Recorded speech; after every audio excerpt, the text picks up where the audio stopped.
bi amwalikum wa anfusikum dhalikum khayrun lakum in kuntum ta'lamun. Il dit, le meilleur des commerces qu'un homme peut faire, ou que les musulmans sont appelés à faire, cela consiste à faire quoi? Consiste à croire en Dieu et à croire en son prophète et à faire des efforts dans la voie de Dieu avec nos moyens et avec nos personnes. Et Dieu dit, cela est plus meilleur pour vous, plus meilleur que tout ce qui se passe ici, sur la terre. C'est-à-dire ici, ça ne veut pas dire on demande à tout le monde d'aller faire la dawa, dans le sens d'aller prêcher. Vous pouvez faire la dawa même là où vous vendez. Vous êtes commerçant. Là où vous vendez, vous pouvez faire la dawa. Et là où vous vendez, vous pouvez avoir votre paradis comme vous pouvez avoir votre enfer. C'est ce commerce-là, mes chers frères et sœurs, que nous, vos frères, et les imams de cette mosquée, et tous les musulmans qui se sont donnés comme devoir, n'est-ce pas, de prêcher la parole de Dieu ou de prêcher l'islam et de défendre l'islam, ont choisi de faire. C'est ce commerce-là.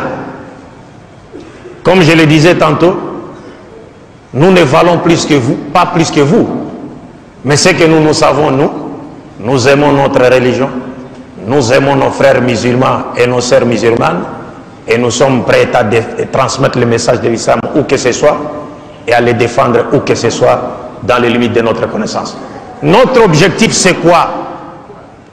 Lorsque nous nous retrouvons chez nous, ou chez vous, au Burkina, notre objectif, il est facile à comprendre. C'est que vous devez savoir que nous vivons l'époque la plus critique de l'histoire de l'islam. Une époque où l'islam est attaqué de toutes parts. Nous ne craignons pas les attaques des ennemis de l'islam contre l'islam. Nous ne craignons pas cela. Parce que nous savons, pour tout celui qui connaît le Coran, il sait pertinemment que c'est lorsque les ennemis de l'islam se décident d'attaquer l'islam, c'est à ce moment-là Dieu fera une contre-attaque dans leur propre plan pour donner à l'islam la victoire. هو الذي أرسل رسوله بالهدى ودين الحق ليظهره على دين كله ولو كره الكافرون. والدليل الآخر يريدون ليطفئوا نور الله بأفواههم والله متم نوره ولو كره الكافرون. والدليل الآخر ومكروا ومكر الله والله خير الماكرين. Le dernier mot de Dieu, de ses prophètes et de l'islam, c'est la victoire, ce n'est pas l'échec. Mais cette victoire ne viendra ou ne passe qu'à travers les musulmans qui sont actifs sur le terrain et non à travers les musulmans qui dorment. Est-ce que vous comprenez cela? Parce que l'islam a besoin des ouvriers actifs sur le terrain. Toutes les associations, toutes les écoles islamiques que vous voyez aujourd'hui, les madrasas, les écoles, les associations, ce sont des gens qui sont des ouvriers actifs de l'islam pendant que les autres sont en train de dormir. Parce que s'il n'y avait pas, par exemple, des ouvriers actifs parmi les musulmans, des gens qui ont la foi, qui ont le souci de promouvoir leur religion et de confirmer la présence de leur religion dans la société dans laquelle nous vivons, on n'aurait pas eu, par exemple, une telle mosquée. Jamais.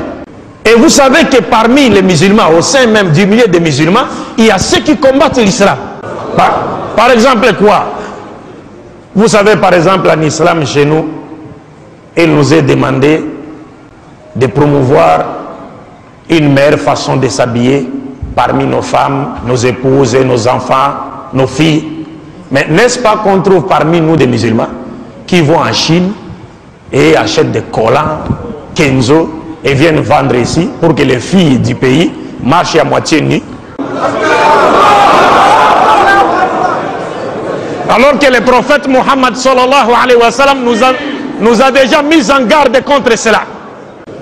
Le prophète Mohammed sallallahu alayhi wa sallam nous a annoncé, parmi ses prophéties, il a dit, vous verrez dans les jours à venir, il arrivera des jours où vous verrez des femmes habillées, mais elles sont nues.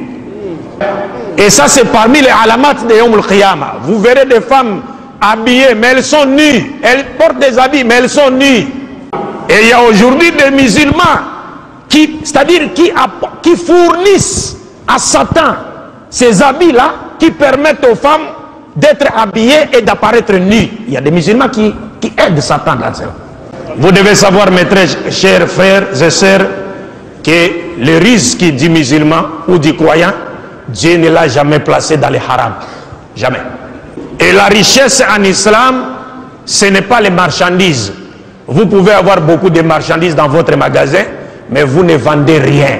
Alors qu'à côté, il y a une personne qui n'a pas de marchandises, mais les gens vont toujours là-bas pour demander des marchandises. Donc elle est obligée de venir chez vous, prendre les marchandises pour aller vendre chez lui.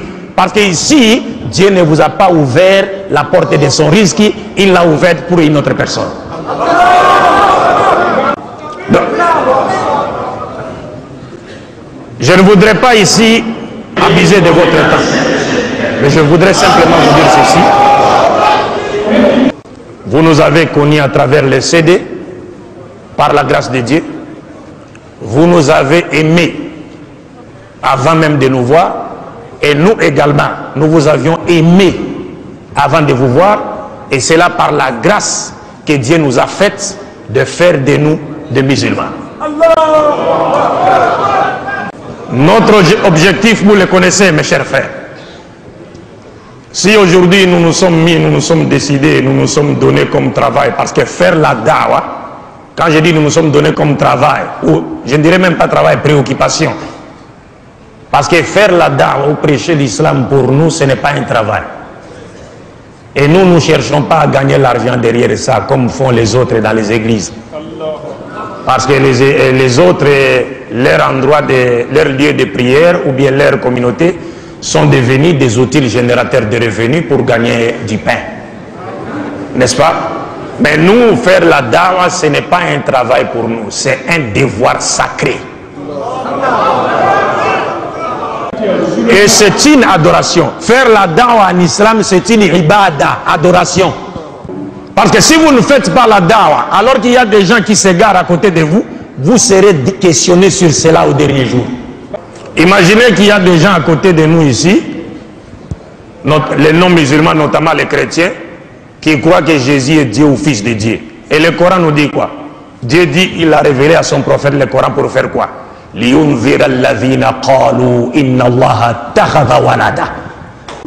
si vous laissez ces gens-là dans leur foi, vous ne leur dites absolument rien, ils continuent à dire Dieu a un enfant, Dieu a un enfant.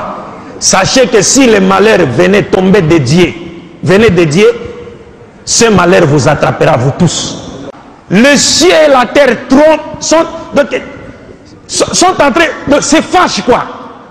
Le ciel et la terre sont en colère à cause de cette parole-là que ces gens-là disent.